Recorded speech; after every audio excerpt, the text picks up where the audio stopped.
दोस्तों, आज पेश है गहरी चाल। ये कवर चित्र है।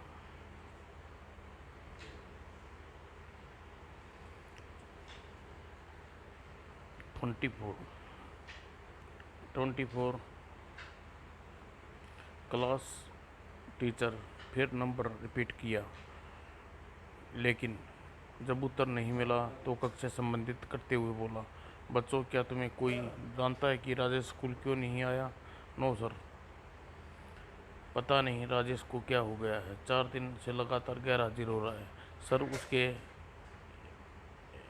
एलिकेंट्स एप्लीकेशन तो भेजी होगी। अगर एप्लीकेशन भेजी होती तो मैं तुमसे क्यों पूछता? राजेश जैसा ब्रिलियंट लड़का आज इस तरह क्लास में मिस करता रहा तो हो सकता है उसका नाम कट जाए। मुझे उससे बड़ी उम्मीदें थी। गुड। सर, आज हम उसके घर जाएंगे और पता करेंगे कि वह स्कूल क्यों नहीं आ रहा। गुड।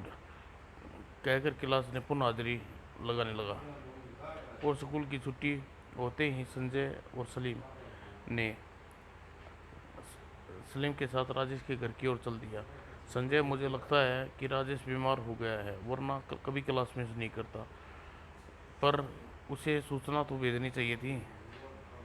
सुना है उसके पिताजी नहीं है। उसकी विधवा माँ किसी प्राइवेट फर्म में नौकरी करती है, उसी से उसका गुजारा चलता है। ओह, हो सकता है उसकी माँ खबर भेजने में अवसर न मिला हो। वो आखिर अकेली माँ क्या क्या करेगी? अगर ऐसा है तो हम उसकी पूरी मदद करेंगे। और राजेश और अनुविक्त बस्ती में रहता है, जहाँ मकान पर पता पूछने पर आखिर संजय सलीम राजेश के मकान तक पहुंच गए। यही मकान है। दस्तक दो। संजय ने मोटरसाइकिल खड़ी करके दरवाजे के निकट पहुंचा और सलीम पहले ही दरवाजे पर दस्तक दे चुका था। कुछ देर बाद महिला ने दरवाज़ा खोला। महिला का चेहरा देखकर सलीम अनजानिया कांसा से धड़क उठा। ओह, बेचारी बहुत दुखी नजर आ रही है। कहीं राजेश के साथ कोई दुर्घटना तो नहीं घट गई? आप राजेश की मम्मी हैं? हाँ, नमस्ते आंटी। हम राजेश के साथ पढ़ते हैं। पिछले कई दिनों से स्कूल नहीं आ रहा, लेकिन हम उससे मिलने आए हैं। उसकी तबीयत तो ठीक है ना आंटी? तबीयत ही तो ठीक नहीं है बेटे। क्या हुआ उसे? क्या उसे मिल सकते हैं? आओ। महिला ने उसे कमरे में ले गई और जिसे राजेश बेहोशी की नींद सो रहा था। यह सो रहा है। नब्ज धीमी जरूर है, बुखार नहीं है। पता नहीं इसे क्या हुआ, रात को घर से गायब रहता है और दिन में सोया रहता है। राजेश की माँ की बात सुनकर संजय का माथा ठनका। रात को घर से गायब रहता है? अगले दिन, अगले ही पल राजेश रात को कहाँ जाता है? मैंने कई बार पूछा, परंतु कोई जवाब नहीं देता। बू, अब क्या होगा आंटी जी? राजेश को कुछ गलत काम तो नहीं करने लगा? लेकिन राजेश की मां ने जब कोई जवाब नहीं दिया तो संजय और सलीम ने अपना परिचय देने के बाद बोला, आंटी, सच सच बताइए, क्या बात है? विश्वास रखिए, हम आपकी और राजेश की पूरी मदद करेंगे। हाँ बेटा, तुम लोगों की मेरी परेशानी दूर कर सकते हो। और तत्काल ही राजेश की माँ विस्तार से बताने लगी। कभी 15-20 दिन से देख रही हूँ कि राजेश शाम ढलते ही घर से निकल जाता है और देर रात घर लौटता है, परंतु पिछले 4 दिन से वह सुबह होने होने पर ही घर लौटता है और आते ही सो जाता है। उसके बाद उठता है और वहीं है, नहीं जानती। लेकिन मैं दफ्तर चली जाती हूँ, जब लौटती हूँ तो राजेश घर पर नहीं मिलता। इन दिनों मैंने पाया कि मेरे खाते के पैसे भी रोज़ कम होते जा रही है। यानी आपके शक है राजेश पैसे ले जाता है? हाँ। फिर भी राजेश को नहीं टोका। टोकती तो जब मुझे होशो हवास में मिलता। जब लौटती हूँ तो अपनी शुद्ध तक नहीं रहती। इसका मतलब राजेश गलत संगत में पड़ गया है। आगे बताइए। कल तो उसने आधी कर दी। उसने पैसे नहीं मिले तो मेरा हार ले गया और सुबह लौटा तो उसकी तलाशी ली तो हार नहीं, उसके पास नहीं था। मैं परेशान उठी, इसलिए आज मैं दफ्तर भी से भी छुट्टी कर ली है हूँ। आपको राजेश की तलाशी में कुछ मिला? हाँ। इतना क्या कर रहा, उसकी माँ ने साड़ी के आंचल में बंधा चॉकलेट को निकाल कर बोली। यह चॉकलेट थी उसकी जेब में। ओह। संजय ने चॉकलेट राजेश की माँ के हाथ से ले ली और फिर रैपर हटाकर चॉकलेट की जांच करने के बाद बोला, यह तो नशे की चॉकलेट है। साथ ही इसका मतलब राजेश नशे का आदी हो चुका है। लेकिन राजेश जैसे ही मेघावी छात्र को नशे की लत कैसे लग गई? नशे में चॉकलेट कहाँ से खरीदता है और रात भर कहाँ गायब रहता है? संजय मुस्कुरा कर बोला, यही पता लगाने के लिए तो हम आज रात राजेश का पीछा करेंगे। और सलीम के साथ कोई सवाल नहीं कर डाले। संजय तत्पक संजय की माँ राजेश को हिदायत देती हुई बोली, आंटी आप राजेश को कुछ मत बताइएगा, न ही यह बताइएगा कि हम यहाँ आए थे। ठीक है, लेकिन मेरा राजेश ठीक तो हो जाएगा ना? हम पर विश्वास रखिए आंटी। आंटी आज रात हम राजेश को न केवल मौत के धंधा करने वाले व्यापारी को बचा लेंगे, बल्कि उन्हें जेल की हवा भी खिला देंगे। भगवान तुम्हारा भला करे बेटे, मैं तुम लोगों का उपकार कभी नहीं भूलूंगी। आंटी हाथ जोड़कर हमें शर्मिंदा मत कीजिए, यह हमारा फर्ज है। और इतना कहकर सर राजेश की माँ से विदा लेकर संजय सलीम माँ के साथ वहाँ से चल पड़ा। और शाम होते ही संजय सलीम घर राजेश के घर की निगरानी पर तैनात हो गई। जैसे ही अंधेरा हुआ, राजेश मकान के पिछले खिड़की से कूद कर बाहर आ गया और फिर एक और चल दिया। संजय सलीम सावधानी से उसका पीछा करने लगे और रात के करीब 11 बजे रहे थे। इंस्पेक्टर पोटकर किसी केस की फाइल तैयारी कर रहे थे, व्यस्त थे। तभी संजय सलीम उनके पास पहुंचे। ओह, आप लोग यहाँ इस समय? हम आपसे एक महत्वपूर्ण सूचना देने आए हैं इंस्पेक्टर अंकल। आप हमारे साथ चलिए और उन बदमाशों को गिरफ्तार कर लीजिए जो नशे नेशनल पार्क में मौत का धंधा कर रही है। क्या कहती हो आप लोग? वहाँ तो हमारे 2 आदमी हमेशा ड्यूटी पर तैनात रहते हैं। वहाँ कुछ ऐसा वैसा होता है तो मुझे उसकी सूचना मिल जाती। इसका मतलब यह हुआ कि आपके सिपाही भी उन बदमाशों से मिल गए हैं। हो सकता है आप लोग किसी ने गलत सूचना दी हो। हम सूचना के आधार पर नहीं आए, वहाँ जो कुछ हो रहा है हम अपनी आंखों से देख कर आ रहे हैं। तब तो संजय स, तब संजय स्पष्ट कहते हुए बोला, हमें आपकी एक सहपाठी राजेश के पीछा करते हुए नेशनल पार्क पहुंचे। वहां जा रहे हो रहे नकाबपोश धंधे का पता चला। तो हम हम कहीं से सीधे आपके पास आते देर न लगी थी अंकल। ठीक है, मैं अभी आप लोगों के साथ चलता हूँ। और थोड़ी देर बाद ही इंस्पेक्टर अपनी पोट पोटकर पॉलेट पाटेकर अपने दल सहित नेशनल पार्क की ओर चल दिया। नेशनल पार्क में पहुंचकर पुलिस दल ने बदमाशों को धावा बोल दिया और किसी को भी भाग निकलने का अवसर नहीं मिला। नशे के धंधा करने वाले गिरोह के आदमी पुलिस के माल सहित हिरासत में ले लिया। थाने खबर लूंगा इनकी। चलो ले चलो इन रामजादों को। और नशे के आदि किशोर और किशोरियों को पुलिस अपने साथ ले आई और राजेश भी उनमें शामिल था। थाने पहुंचकर उन्हें पाटेकर के बयान लेकर लड़के लड़कियों को उनके घर भिजवा दिया। चूँकि राजेश की हालत ख़राब थी, इसलिए संजय और सलीम अस्पताल ले गई। और राजेश अस्पताल में भर्ती कराने के बाद संजय सलीम ने उसकी माँ से मिलने उनके घर पहुँचे और उसके साथ राजेश को न देख उसकी माँ व्याकुल हो उठी। राजेश कहाँ है बेटा?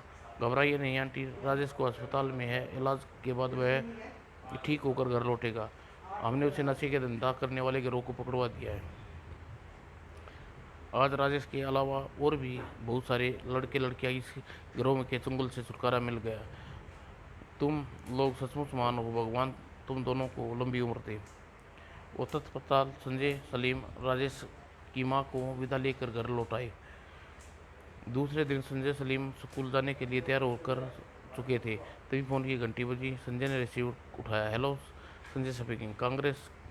कांग्रेचुलेसन माय सन, तुम्हारे नए कारनामे की खबर अखबार में पढ़कर मुझे बड़ी प्रशंसा हुई। संजय एयरपीस पर उड़ने वाली आवाज़ सुनकर तुरंत पहचान गया। थैंक यू चीफ अंकल, पर मैं समझ रहा था अभी हमारा मिशन पूरा नहीं हुआ है, क्योंकि जो लोग पकड़े गए हैं वे मामूली बदमाश हैं। मौत के असली व्यापारी तो कोई और है। मौत के इस धंधे की जड़ से ख़त्म करने के लिए तुम्हें सलाखों के पीछे पहुंचाना ज़रूरी है। तुम्हारा ख्याल बिल्कुल ठीक है बेटे। कल रात एक ऐसा ही आदमी हमारी गिरफ्त में आया है जो देश के सक्रिय नशे धंधा करने वाले गिरोह के बारे में बहुत कुछ जानता है। इसलिए मैंने तुम लोगों को फ़ोन किया है। आज शाम फ्लाइट बम्बई से बम्बई आ जाओ और बाकी बातें यहाँ पहुँचने पर होंगी। ओके चीफ, आज रात ही आपके पास पहुँच जाएंगे। और मिस्टर मुखर्जी ने संवेदन विशेष कर दिया। संवेदन विशेष होते ही संजय रिसीवर क्रेड क्रेडल पर रखकर जैसे ही मुड़ा, सलीम जी का शोर में बोला, अंकल तुम्हें क्या क्यों बुलाया है? एक बहुत अच्छी खबर है सलीम। और फिर संजय ने चीफ से हुई बातचीत की सलीम को ब्यौरा दिया। संजय की बात सुनकर सलीम बोला, कहो तो मैं भी तुम्हारे साथ चलूं? नहीं, तुम्हारी ज़रूरत नहीं है। तुम क्लास अटेंड करो और आकर क्लास रख तुम्हारी कापी से उतार लूँगा। इतना कहकर संजय ने एयरपोर्ट का नंबर डायल किया और अब शाम की फ्लाइट मुंबई के लिए एक टिकट बुक करा ली। उधर नशीले पदार्थों के धंधा करने वाले गिरोह का डिप्टी चीफ शमशेर सिंह अपने साथियों से कह रहा था, नेशनल पार्क में बड़े छापे के बाद हमारे धंधे का खतरा बढ़ गया है। इसलिए मैडम एक्स का हुक्म है कि तुम कुछ समय के लिए चॉकलेटों की सप्लाई बंद कर दी। मगर सप्लाई बंद हो गई तो हमारी पोजीशन परेशानी घटने की बजाय बढ़ जाएगी। सिंह साहब, हमें नुकसान जो होगा सो अलग। नुकसान की परवाह आप लोग मत कीजिए, मैडम एक्स का नुकसान की भरपाई कर देगी। लेकिन माल को स्टॉक करना भी तो खतरनाक हो सकता है। आप लोग संजय सलीम को नहीं जानते। वे शांत नहीं बैठने वाले, वे बड़े खतरनाक लड़के हैं। हमारे गोदाम तक पहुंच सकते हैं। मैं उन जासूस छोकरों को इतना मौका नहीं दूंगा दोस्तों। और इसके लिए इसके तुरंत हमारे गोदाम की तलाश शुरू कर उन्हें ऐसी जगह पहुंचा दूंगा कि जहां बदनामी और जिल्लत के सिवा कुछ नहीं मिल रहा, जिसकी उसकी सारी एकड़ी धरी रह जाएगी। हम तो हम तो सुने आखिर आप क्या करने वाले हैं जिससे उनके इस आपत के पुतलों को छुटकारा मिल जाए। जो कुछ करूँगा उसकी खबर आप लोगों तो कुछ ही दिनों में अखबारों में मिलेगी। ठीक है, आप कहते हो तो हम कुछ दिन इंतज़ार कर लेते हैं। और उसके बाद मीटिंग समाप्त हो गई। संजय मुंबई के पूरे 3 दिन गुजारे चुके थे, लेकिन परंतु अभी तक सलीम उसका कोई खत मिला और नहीं। संजय ने उसे फ़ोन पर संबंध स्थापित किया। सलीम अकेला बोर हो रहा था। समझ में नहीं आता क्या करूं, कहाँ जाऊं। ऐसे पड़े पड़े तो पागल हो जाऊंगा। और तभी डोरबेल की घंटी बजी और शायद कोई आया है। और उठकर दरवाज़ा सलीम ने उठकर मुख्य दरबार की ओर चल दिया। द्वार खोलते ही सलीम चौंका, अरे राजेश तुम? सलीम, मैं तुम्हारा और संजय का शुक्रिया अदा करने आया हूँ। तुम लोगों की वजह से मेरी जान बच गई और मैं नशे की आदत से छुटकारा मिल गया। मैं तुम लोगों की एहसानमंद हूँ। अरे भाई, हमने कुछ कुछ कोई एहसान नहीं किया। आखिर तुम हमारा सहपाठी हो। हमने जो कुछ किया हमारा फर्ज था। आओ अंदर आओ। और सलीम राजेश को अंदर लिए गया और अंदर पहुंचकर दोनों राजेश जी का स्वर में बोला, संजय कहाँ है? संजय कुछ दिनों के लिए मुंबई गया है। अच्छा हुआ तुम आ गए, मैं अकेला बोर हो रहा था। अगर यह बात है तो चलो बाहर चलते हैं और बढ़िया सा रेस्टोरेंट में काफ़ी पीते हैं। ख्याल बुरा नहीं है, चलो चलते हैं। और तत्परता दोनों वहाँ से चल दिए।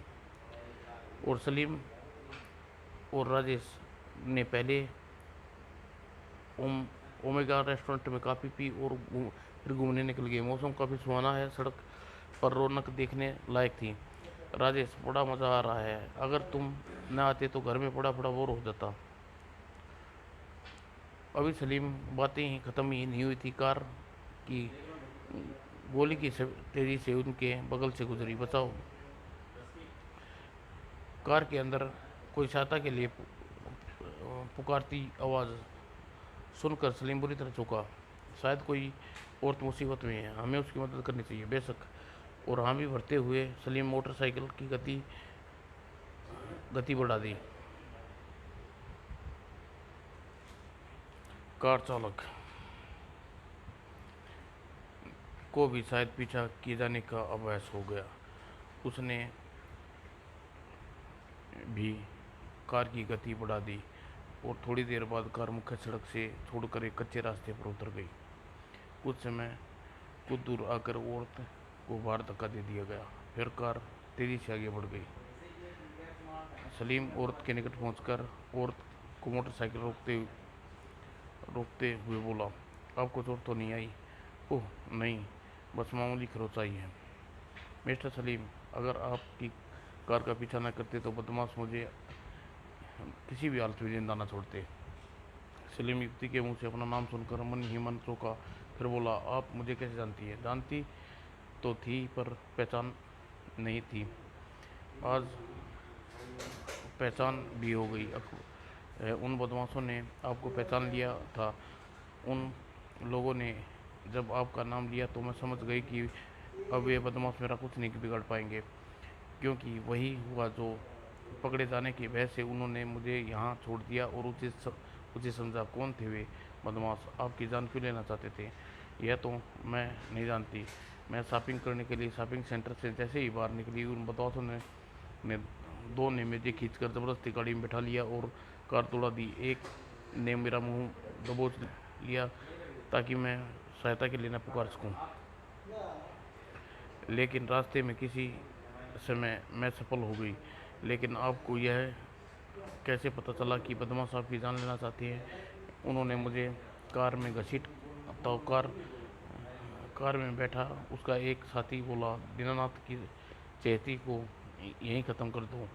ओह, कहीं आप शेर दीनानाथ की बेटी तो नहीं? और सलीम की बात काटती हुई बोली, जी नहीं, मैं सेठ जी की तीसरी ब्याहता पत्नी मंगला हूँ। Oh sorry. उन बद उन बदमाशों की सेठ जी से कोई दुश्मनी रही होगी। यह यह भी तो हो सकता है कि किसी ने बदमाशों को ऐसा करने के पैसे दिया हो सकता है। ऐसा ऐसी हालत में मंगला जी आप पुनः मरवाने की कोशिश कर सकता है। हाँ, इस बार वो लग सफल नहीं हुई, पर अगली बार हो। सलीम राजेश की बात काटते हुए बोला, मैं उन बदमाशों को दूसरा मौका नहीं दूंगा। लेकिन तुम सेठ जी के अज्ञात दुश्मनों को किस तरह बदमाश को ढूंढोगे कैसे? संजय अगर संजय यहाँ होता तो यह काम चुटकियों बजाते कर लेते। अब मैं अकेला हूँ और इसलिए थोड़ा वक्त तो लगेगा, पर तुम करोगे क्या? सबसे पहले मैं सेठ जी से मिलूंगा। उसका बयान उसके दूसरा पता लगाने की कोशिश मेरी मदद कर सकता है, लेकिन वे बिजनेस के सिलसिले में बाहर गए हुए हैं। शायद ही कल तक लौट आए। ठीक है, मैं जब तक सेठ जी नहीं लौटते हैं मैं आपका सावधान रहिएगा और अपने आते जाते सूचित कर दीजिए। वो ठीक है। और तभी सलीम ने अपना फ़ोन नंबर मंगला को देते हुए बोला, चलिए आपको घर तक छोड़ दूँ। वो तत्पश्चात तीनों मोटरसाइकिल पर बैठ गए घर लौट पड़े। वो दूसरे दिन करीब रात 11 बजे फ़ोन की घंटी कर्कश आवाज़ में चीख उठी और सलीम नींद टूटी और रिसीवर उठाते हुए बोला, हेलो स्पीकिंग। सलीम, मैं मंगला बोल रही हूँ। सेठ जी लौट आए हैं, वे आपसे फ़ौरन मिलना चाहते हैं। ठीक है, मैं अभी आ रहा हूँ। और इतना कहते ही सलीम ने रिसीवर क्रेडिट पर रखा और 10 मिनट में तैयार होकर सेठ से मिलने के लिए उसके निवास स्थान पर चल पड़ा। 15 मिनट बाद सलीम सेठ दीनानाथ के बंगले पर था। ओह, आप आ गई, आपका इंतजार कर रही है। और सलीम मंगला के नो अनुसरण करते हुए ड्राइंग रूम में पहुंचा। आप यहाँ बैठिए, मैं उन्हें खबर कर जाती हूँ। ठीक है। और मंगला सीढ़ियों से चलती हुई सलीम की नज़रों से ओझल हो गई। सलीम सेठ जी का इंतज़ार करने लगा। 10 मिनट गुजर गए पर मंगला ही लौटी न सलीम। दीनानाथ। सलीम के मस्तिष्क में संदेह कुलबुलाने लगा। कहीं कुछ गड़बड़ तो नहीं, मुझे ऊपर चलकर देखना चाहिए।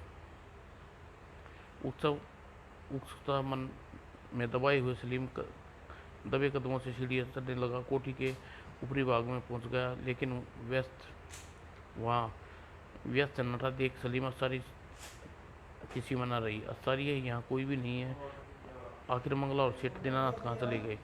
और तभी बगल वाले कमरे में आहट सुनी। सलीम चौंक गया। खटर और दूसरे ही पल सलीम संभल कर दरवाजे खोला और दाखिल हो गया। अंधेरा अंधेरा था। सलीम ने जैसे ही आगे बढ़ा, उसका किसी द्रव में पैर फिसला और फिसलता हुआ फर्श पर बड़ी बाड़ी से टकराया। सलीम को उठने की कोशिश में हाथ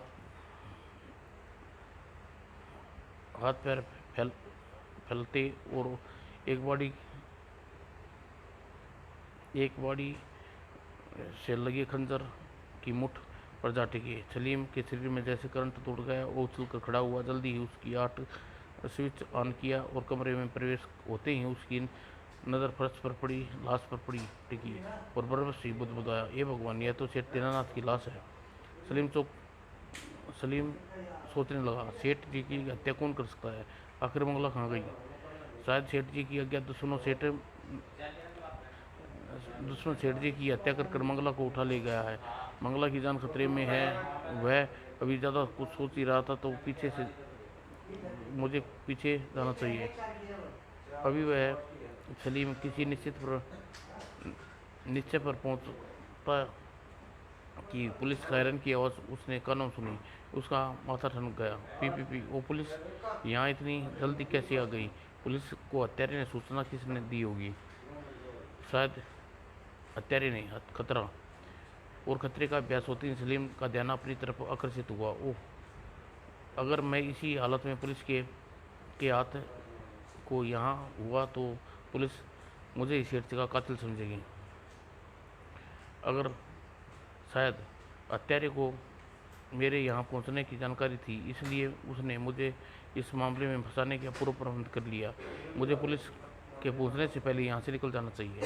और इस प्रकार विचार आते हैं सलीम खुली खिड़की की तरफ लपका और वाटर पाइप से फिसलता हुआ वह कोठी के पिछवाड़े ज़मीन पर पहुंचा और ज़मीन पर पैदल पैर टिकते ही के बाद वह सलीम वहां नहीं रुका और दौड़ता हुआ अंधेरे में ओंझल हो गया। घर पहुंचकर सलीम ने हाथ धोकर अपने कपड़े बदल लिए और खून से सने कपड़े वॉश बेसिन में रखे मट्टी के तेल छिड़क कर आग लगा दी। अब अगर पुलिस को यहाँ आ भी गई तो मेरे खिलाफ सबूत नहीं मिलेगा। अभी वह आधे सुलग पाए कपड़े अभी आधे सुलग पाए थे कि कभी डोरबेल बज उठी। सलीम का दिल धड़क उठा। ओह, इस वक्त कौन आ सकता है? कहीं पुलिस? ए भगवान, अब क्या करूं? कपड़ों के जलने की गंध से पुलिस को शक हो सकता है। यह विचार आते ही सलीम ने दिमाग में आते ही सलीम ने टूटी खोल दी और घंटी बराबर बज रही थी। सलीम बाथरूम का दरवाजा बंद कर मुख्य द्वार की ओर बढ़ा। Tin tin tin. मुझे बड़ी होशियारी से पुलिस को यहाँ से टालना होगा। मन ही मन उसने अपने किसी भी स्थिति का सामना करने के लिए तैयार कर लिया। किंतु दरवाज़ा खोलते ही सलीम की सारी आकांक्षाएं छू हो गई। उसके चेहरे मारा खुशी से खिल उठा। संजय भैया, तुम आ गए? हाँ, फ्लाइट लेट थी इसलिए लेट हो गया। और फिर संजय ने गौर से सलीम के घूरता हुआ बोला, क्या बात है, तुम इतनी रात गए, जा कैसे रहे हो? अंदर चलो, सब बताता हूँ। कहते हुए सलीम लपक कर संजय को ब्रेकेस अपने हाथ में लिया और संजय को हैरानी हुई। वह कुछ नहीं बोला। अंदर पहुंचकर संजय सोफे पर बैठ गया। अब बताओ, क्या बात है? क्या बताऊं संजय भैया, एक बड़ी मुश्किल में फंस गया हूँ। तत्परकाल सलीम ने विस्तार से सारी बात संजय को बता दी। सलीम की बात सुनकर संजय कंटिन्यू श्रवण बोला, सलीम तुमने ठीक नहीं किया, तुम्हें सेठ के बंगले से भागना नहीं चाहिए था। भागता अगर भागता नहीं तो सेठ के कत्ल के इल्ज़ाम में पकड़ा जाता। पकड़े तो तुम अब भी जाओगे सलीम। तुम्हारी मोटरसाइकिल वहीं रह गई और मोटरसाइकिल के कारण पुलिस तुम तक पहुंच जाएगी, लेकिन मोटरसाइकिल को वहां मौजूद होने से यह सिद्ध नहीं होता कि मैं वहां मौजूद था। तुम भूल रहे हो, खंजर पर की मुठ पर तुम्हारी उंगलियों के निशान छुड़ाए हो। तुम्हारे इस तरह भागने से शक को और भी मजबूती मिल जाएगी। तुम कत्ल में तुम्हारा हाथ है। ओह, यह तो भूल ही गया था, भूल हो गई। भैया अब तुम बताओ मैं क्या करूं। अब अब भी कुछ नहीं बिगड़ा। मैं तुम्हारा पुलिस स्टेशन जाकर सब कुछ सच सच बताता हूँ, लेकिन अगर पुलिस ने मेरी बात पर विश्वास न किया तो क्या हुआ। घबराओ नहीं, मैं हूँ न। जो अपराध तुमने नहीं किया उसकी सज़ा तुम्हें नहीं मिलेगी और तुम्हारे बयान की सच्चाई की गवाही मंगला देगी। लेकिन मंगला देवी के अपराध के चंगुल में फंस गई है।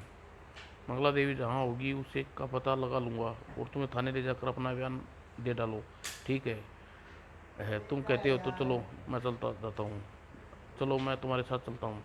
इतना कहकर संजय सलीम के साथ चल पड़ा, लेकिन अभी वह फ्लैट से बाहर ही निकले थे कि पुलिस जीप उनके सामने आ पहुंची। ठहरो ठहरो। और इंस्पेक्टर चौहान जीप से उतरकर सलीम के पास पहुंचे। Mister Salim, you are under arrest. Uncle Chauhan uncle, हम आपके पास जा रहे थे। अगर तुम मेरे पास आना होता तो तुम सेठ दीनानाथ के कत्ल करने के वहाँ से फरार न होते। दरअसल मुझे महसूस हो गया था कि हत्यारे ने मुझे फंसाने के लिए गहरी चाल चली है, इसलिए घबरा कर वहाँ से भाग गया था। यानी कत्ल तुमने नहीं किया। तत्पश्चात सलीम ने सारी बात विस्तार से चौहान को बता दी। सलीम की बात सुनकर चौहान मुस्कुराया, फिर बोला, जानता हूँ कि तुम लोग काफ़ी चुस्त चुस्त और बुद्धिमान हो। झूठ के पैर नहीं होते। मैंने जो कुछ कहा है आपको बताया वह सच है अंकल। तुम्हारी कहानी में कोई दम नहीं है सलीम। तुम्हें मालूम हो नहीं है कि मंगला देवी 3 दिन से इस शहर में ही नहीं है। वह अभी कुछ देर पहले ही बम्बई यहाँ पहुंची है, लेकिन उसका तुम्हें मिलने की का सवाल ही पैदा नहीं होता। दूसरी बात यह है कि तुमने सेठ जी इन दिनों बीमार चल रहे थे, अपनी कोठी पर रहकर अपना इलाज करवा रहे थे, अतः तुम्हारी कहानी कहीं भी फिट नहीं बैठती। यह कैसे हो सकता है अंकल।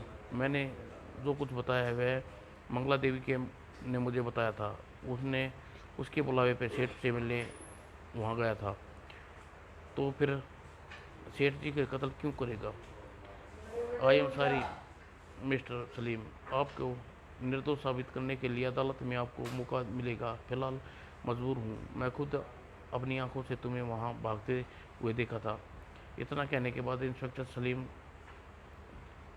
चौहान ने सलीम को हथकड़ी डाल दी। सलीम संजय से मजाक तो वो व्यतीत समय बोला, संजय भैया मैं निर्दोष हूँ, मैंने किसी का खून नहीं किया। दुखी मत हो सलीम, बेशक हत्यारे ने तुम्हें कातिल सिद्ध करने में कोई कसर नहीं छोड़ी, पर भरोसा रखो मैं तुम्हें जल्दी ही हत्यारे को अदालत के कटघरे में लाकर खड़ा कर दूंगा। और सलीम ने सत्तावना इंस्पेक्टर देने के बाद संजय इंस्पेक्टर चौहान से बोला, अंकल हो सकता है किसी दबाव में आकर मंगला देवी ने अपना बयान बदल दिया हो। क्या आप उसके बयान को दोबारा सलीम के सामने ले सकते हैं। क्यों नहीं, मंगला देवी इस समय थाने में ही मौजूद है। चाहो तो तुम भी चलकर उसका बयान सुन सकते हो। ठीक है चलिए। और तत्पश्चात इंस्पेक्टर चौहान के साथ जीप में बैठा और जीप थाने की ओर चल पड़ी। और थाने पहुंचकर इंस्पेक्टर चौहान ने औरत मंगला देवी के रूप में संजय सलीम से मिलवाया। उसे देखकर सलीम चीख उठा, यह मंगला देवी नहीं कोई और है। होश में आओ सलीम, यही सेठ दीनानाथ की पत्नी मंगला देवी है और कुछ ही समय में यहाँ पहुँची है। और संजय अपनी सहमति प्रकट करता हुआ बोला, हाँ ये ही विमान में थी जिसमें मैं आया हूँ। अब हाँ, मैं यह कब कह रहा हूँ कि यह विमान में नहीं थी, मैं यह कह रहा हूँ कि यह जो मुझसे मिली थी, तुमने यह कैसे मान लिया कि यह मंगला देवी नहीं है? असल में वह कोई और थी जो मुझे सेठ के बंगले पर बंगले में क्यों ले जाती। उसे फ़ोन करके बुलाया और मुझे बंगले में मुझे मिली थी। अगर अगर तुम्हें विश्वास न हो तो तुम राजेश से पूछ लो, वह उस समय मेरे साथ था। कुछ गुंडे मंगला देवी का अपहरण करके ले जा रहे थे। ठीक है, मैं राजेश से मिलकर और औरत का पता लगाने की कोशिश करता हूँ। तुम उसका हुलिया नोट करा दो। और पश्चात संजय ने नकली मंगला देवी का हुलिया नोट कराने के बाद बोला, मैं तुम्हारी जमानत का प्रबंध करने कल अदालत में तुमसे मिलूंगा, ठीक है? और दूसरे दिन सलीम अदालत में ले जाया जा रहा था तो बस स्टॉप पर विज्ञापन पर नजर पड़ते ही वह चौंका। अरे, यह तो वही औरत है जिसकी तस्वीर आपने अपने आप को मंगला देवी बताया था। अब उस औरत का पता लगाना मुश्किल काम नहीं होगा। पकड़ा आदमी आती ही वह सच उगल देगी, मेरी बेगुनाही साबित हो जाएगी। इस विचार में आते ही सलीम के चेहरे पर अलखसा चेहरा खिल उठा। लेकिन काट पहुंचने पर जैसे ही भेंट संजय से हुई उसकी सारी खुशी काफिर होगी। सलीम, उम्मीद है मुझे तुमसे ऐसी उम्मीद नहीं थी। आखिर तुमने मुझसे झूठ बोलने की क्या जरूरत थी? झूठ क्या? झूठ क्या? झूठ कहाँ? झूठ क्या? झूठ कहाँ? मैंने तूने मंगला देवी के रूप में जिस औरत की उस समय मिली थी, उस राजेश तुम्हारे साथ था। मैं झूठ नहीं कहा था भैया। उस औरत मैं लाखों में पहचान सकता हूँ।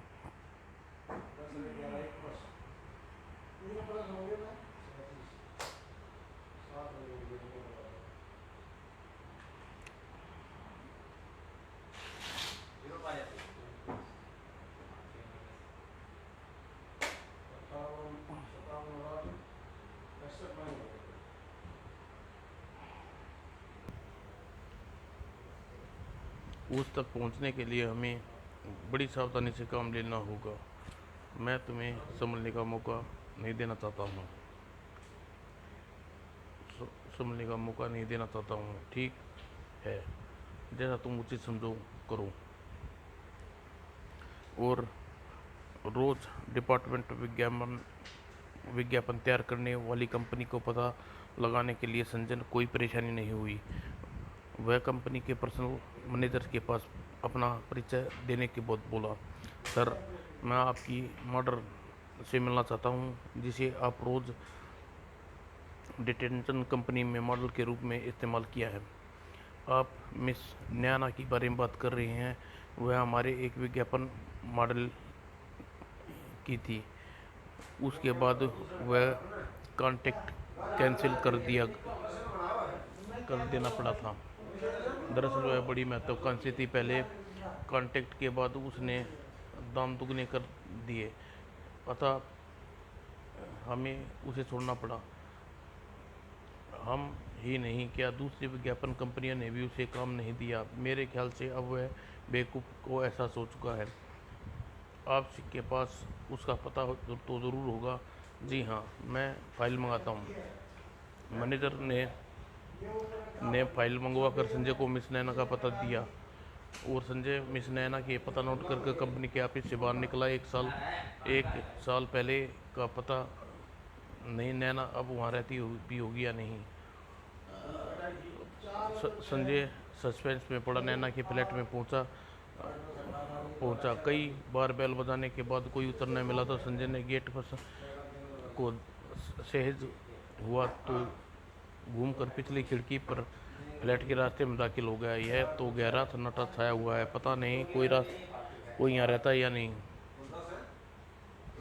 और दबे कदमों से वह आगे बढ़ा। टच बाथरूम में दरवाजा खोलकर अंदर झाँका तो बुरी तरह चौंक उठा। ओह! संजय सोच में पड़ गया। नैना क्या हत्या? इस बात सलीम को निर्दोष साबित करने की उम्मीद खत्म हो गई। लगता है हत्यारे को पता चल गया कि मैंने नैना को ढूंढने के लिए यहाँ तक आ पहुँचा हूँ। तभी उसने मेरे यहाँ पहुँचने से पहले ही इसे खत्म कर दिया। पर हत्यारे को मेरी गतिविधियों की जानकारी कैसे हो गई है। तभी एकाएक राजेश के चेहरे पर जेहन से उभर आया। आखिर आखिर राजेश ने नीलम के खिलाफ झूठा बयान क्यों दिया? क्या राजेश भी हत्यारे में शामिल है?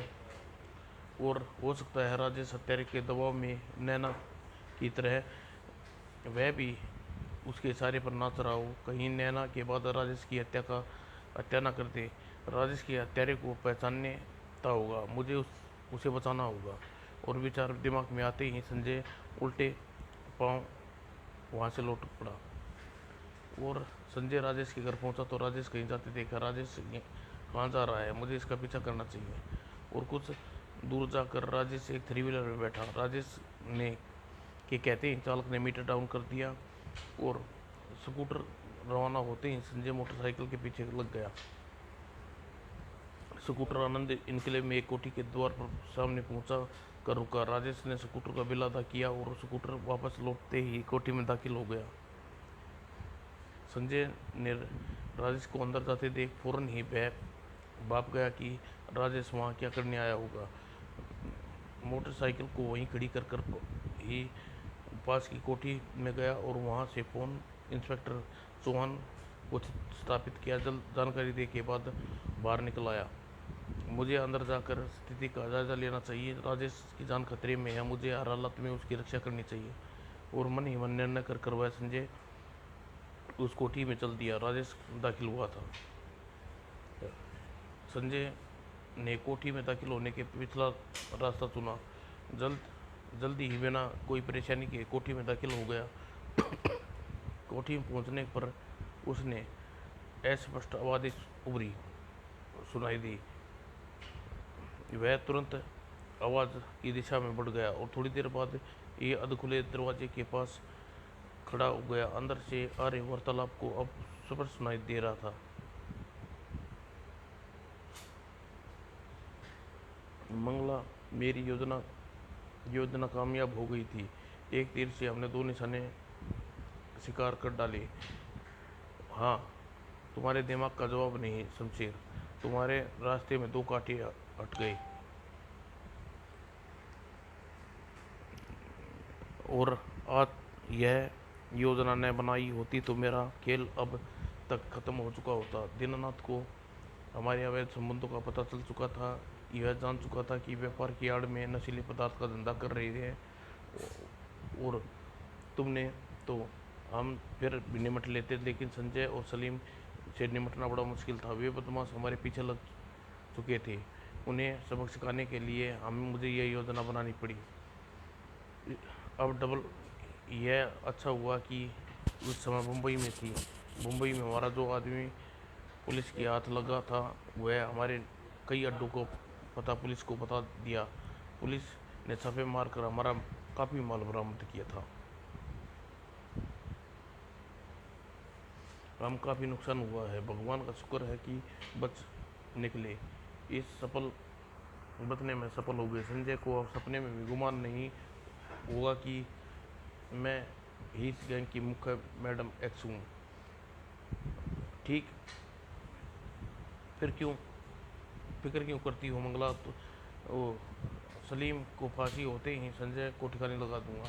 लेकिन अगर सलीम को सज़ा नहीं हुई तो अब उसे सज़ा से कोई नहीं बचा सकता। मैंने नैना को भी खलास कर दिया है। सलीम की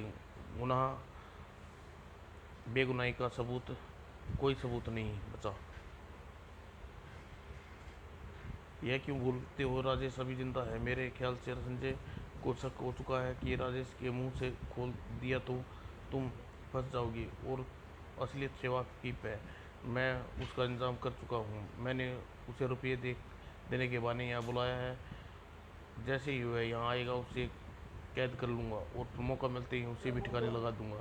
गुड, यही क्या तूने अक्लमंदी का काम? तभी तो कह रहा हूँ कि हमारे खिलाफ कोई खतरा नहीं है, इसलिए हम शादी कर लेने। इतनी जल्दी नहीं। हमारा इतनी जल्दी भी क्या है शमशेर? अभी पहले बूढ़े की संपत्ति तो नाम होने जाने दो। संपत्ति हम तुम्हारे नाम होने में तुम्हारा इरादा बदल सकता है। कैसी बातें कर रहे हो शमशेर, मैं तुम्हारी हूँ। मुझे बहकाने की कोशिश मत करो मंगला। मैं तुम्हारे लिए क्या नहीं किया। तुमने मुझे सिर्फ धोखा दिया है। मैं तुम्हें भी कभी नहीं छोड़ूंगा। तुम मुझे धमकी दे रहे हो। इससे पहले कि शमशेर और मंगला को प्रश्न का उत्तर देता, संजय ने कमरे में प्रवेश कर गुर्राया, तुम दोनों अपने हाथ ऊपर उठा लो। तुम्हारा खेल खत्म हो गया है। ओ तुम, मैं सब सुन चुका हूँ, जान चुका हूँ। तुम शैतान लोगों की कोई चाल कामयाब नहीं होगी। और शमशेर ने बला की फुर्ती से रिवॉल्वर निकाल लिया, लेकिन संजय ने उसे फायर करने का मौका नहीं दिया। दाएं। ओह, लेकिन परंतु इस कोशिश में संजय का ध्यान मंगला की तरफ से हट गया। मंगला ने मौके का फायदा उठाकर उस पर छलांग लगा दी। ओह, संजय इस के आक्रमण के हमले से तैयार नहीं था। उसे चोट खा गया और रिवॉल्वर उसके हाथ से दूर जा छूटी। और इससे पहले वह संभल पाता, शमशेर ने उस पर टूट पड़ा। दाएं दाएं। फिर संजय ने फर्श पर गिरने से शमशेर ने टांग घुमा दी और इस बार अपने इरादे में सफल न हो सका। संजय ने उसकी टांग पकड़ कर झटका दिया और दोनों हाथ फर्श पर उखेड़ उखड़ गया। धड़ाक। और संजय ने शमशेर को संभलने का मौका नहीं दिया। और शमशेर को संजय के घूंसे के सामने विवश देख मंगला ने रिवॉल्वर निकाल लिया और संजय पर फायर करती चली गई। लेकिन संजय पलटी खा गया और शमशेर सिंह की आड़ में शमशेर सिंह की गोली का निशाना और शमशेर सिंह की मृत शरीर एक तरफ लुढ़क गया। शमशेर सिंह को लुढ़कते मंगला निशाने की सीध में आ गया। मंगला फुसफुसाती बोली, अब तू नहीं बच सकते संजय, तुम्हें मुझे बहुत नुकसान पहुंचाया है। परंतु इससे पहले ही संजय गोली का निशाना बनाते राजेश पीछे से आप प्रकट हुआ। रिवॉल्वर फेंक दो मंगला देवी, वरना तुम्हें गोली मार दूंगा। ओह, मंगला ने रिवॉल्वर फेंक दिया। राजेश, शाबाश राजेश, तुम ठीक समय पर प्रकट हुए। इस बदमाशों को नैना की तरफ तुम्हें भी खत्म करने की योजना बना रखी थी। मैं सब सुन चुका हूँ संजय, मुझे माफ़ करना। मैंने लालच में दबाव में आकर झूठ बोला। सलीम वास्तव में निर्दोष है और उन्हें पुलिस को बयान दिया वह झूठ बल्कि सब दिया वह बिल्कुल सच्चा है, मैं जानता हूँ। और इंस्पेक्टर चौहान पुलिस दल के साथ वहाँ पहुँच गया और इंस्पेक्टर ये सब कुछ बताने पर उसका गला भरा। हिरासत में लेते हुए रिवॉल्वर अपने कब्जे में ले लिया और शमशेर की लाश का पोस्टमार्टम के लिए भिजवा दिया। उसके बाद बोला, ले चलो इसे, सब उगलवाना है इसे और मौत का धंधा करने वाली है। इसके पश्चात पुलिस दल के साथ संजय और राजेश भी वहाँ से चल दिए। मंगला ने पुलिस को दिए अपने बयान में सब साफ साफ अपने जुर्म कबूल कर लिए थे और सलीम पुलिस के छोड़ दिया था। मंगला ने बताया पतों पर छापेमार करना केवल बड़ी मात्रा में नशीली पदार्थों की स्टॉक अपने कब्जे में लिया, बल्कि मौत का धंधे में शामिल कई सफ़ेदपोश व बदमाशों को हिरासत में भी लिया। यह खबर अखबारों में छपी तो लोगों के हैरत रह गए और तुरंत सलीम खुश था। संजय भैया, अगर तुम न होते तो मैंने दोष ही सूली पर चढ़ गया होता। मैं जिंदा तुम्हारी बदौलत हूँ। तुम मेरा नहीं उस मालिक का इंसाफ का शुक्रिया अदा करो जो सलीम जिसके घर देर है पर अंधेर नहीं। शायद तुम ठीक कहते हो। उधर सलीम ने कुछ याद आ गया। वह बोला, संजय, तुम्हें नहीं बताया कि तुमने मुंबई में कितने दिन कैसे लगा दिए। वहाँ पहुँचने पर बाद मैंने व्यस्त हो गया था कि जो आदमी पकड़ा गया उसने बहुत महत्वपूर्ण सूचनाएं मिली थी। पुलिस ने कई जगह पर छापे मारे परंतु मैडम एक्स के जुर्म मंगला देवी बच निकली। वहाँ का काम खत्म होते ही मैं लौट आया और फिर जो कुछ हुआ उसके बारे में तुम्हें पता ही चुका हूँ। समाप्त दोस्तों।